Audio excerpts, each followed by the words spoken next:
వలస అనగానే నాకు ఇందాక మిత్రులు మాట్లాడుతూ ఉంటే ఒకటి గుర్తొచ్చింది. ఎప్పుడో చిన్నప్పుడు విన్న మాట ఇది. వలస రెండు రకాలు.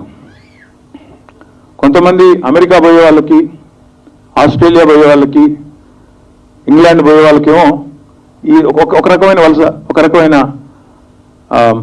తాత్పర్యం ఉంటుంది, ఒక రకమైన వారికి అల్టిమేట్ గోల్ ఉంటుంది. మిగతా వాళ్ళకి ఇంకొక రకంగా ఉంటుంది. ఎప్పుడో చిన్నప్పుడు చదివింది ఒకటే సెంటెన్స్, దాన్ని రెండు రకాలుగా ఎట్లా వినవచ్చు అని.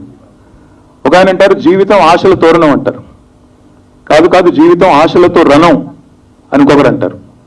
అమెరికా పోయే వాళ్ళకి, లండన్ పోయే వాళ్ళకి, ఆస్ట్రేలియా పోయే వాళ్ళకేమో జీవితం ఆశల తోరణం. ఎందుకంటే ఒక సోషల్ స్ట్రాటా నుంచి పైకి మరొక మెట్టు పైకి ఎక్కడానికి అదొక సాధనం. ఎందుకంటే కుటుంబానికి కుటుంబం, ఆ తరం పూర్తిగా మళ్ళీ జీవితంలో వెనక్కి తిరిగి చూసుకునే అవసరం లేకుండా స్థిరపడడానికి జీవితం ఆశల తోరణంగా ఒక రకమైన వలస.